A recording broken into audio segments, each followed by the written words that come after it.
మాట్లాడడానికి అందరూ అన్ని విషయాలు చెప్పారు. నాకంటే ముందు నేను మర్చిపోయినవి ఉంటే మన సార్ పెద్ద సార్ వచ్చిండు కేటీఆర్ సార్ చెప్పడానికి. కేటీఆర్ సార్ మాటలు విందాం. మీరు ఇప్పుడు రాకేష్ రెడ్డి మాటలు విన్నారు. తర్వాత రాకేష్ రెడ్డి గారి గురించి ప్రవీణ్ సార్ చెప్పిన మాటలు విన్నారు. ఇంకొక అభ్యర్థి కూడా ఉన్నాడు మధ్యలో, బీజేపీ అభ్యర్థి. రాకేష్ గొంతు మన గొంతులు వినిపిస్తుంది, మలన గొంతు పైసల మాటలు వినిపిస్తుంది, ఆయన పైసలు తెచ్చే పని చేపిస్తుంది.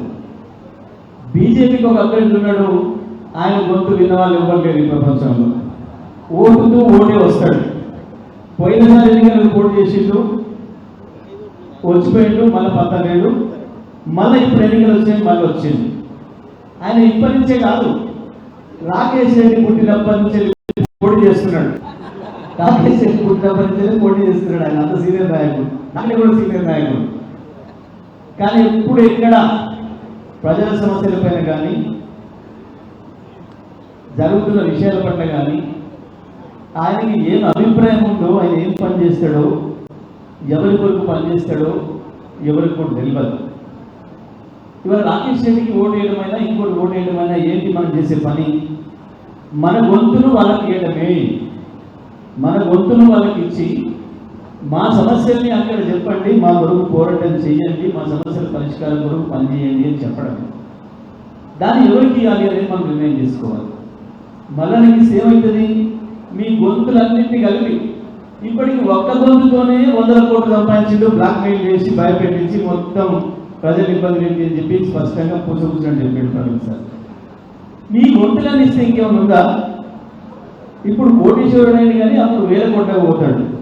మీ గొంతులన్నీ దానికి ఉపయోగపడతాయి. డబ్బుకు ఆయన కోటేస్తే, బీజేపీ ఆయనకి వేస్తే మీ గొంతులు మూగపోతాయి.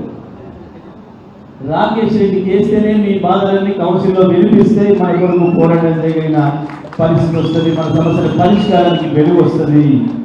కాబట్టి దయచేసి అందరూ కూడా రాకేష్ రెడ్డికి ఓటు వేసి మీ గొంతులు వారికి ఇచ్చి మీ గొంతులు శాసన మండలిలో వినిపించేటట్లు ప్రయత్నం చేయాలని చెప్పి విజ్ఞప్తి చేస్తూ, ఇప్పుడు పెద్దలు కేసీఆర్ గారు తెలంగాణ తెస్తే ఈ తెలంగాణని ప్రపంచానికి అంతా పరిచయం చేసి, ఏ దేశంలో పారిశ్రామికవేత్త భారతదేశంకి వచ్చి ఇండస్ట్రీ పెట్టాలన్నా అది హైదరాబాద్కే రావాలి, తెలంగాణకే రావాలి అనే పద్ధతుల్లో అద్భుతంగా తెలంగాణను ఆవిష్కరించి, తెలంగాణలో కేసీఆర్ చేస్తున్న ప్రతి అభివృద్ధి కార్యక్రమాన్ని, పారిశ్రామికవేత్తలకు కావలసిన మంచినీళ్లు, రోడ్లు, విద్యుత్తు అన్నిటికి మించి లా అండ్ ఆర్డర్, శాంతి భద్రతల విషయంలో ఈ రాష్ట్ర ప్రభుత్వం చేస్తున్న పని, కేసీఆర్ చేస్తున్న అభివృద్ధిని దేశాన చాటి ఈ దేశంలో 20 లక్షల మందికి ఉపాధి కల్పించిన మొట్టమొదటి నాయకుడు, మొట్టమొదటి పరిపాలకుడు మన రామన్న, మన పార్టీ రాష్ట్ర అధ్యక్షుడు కేటీఆర్ గారిని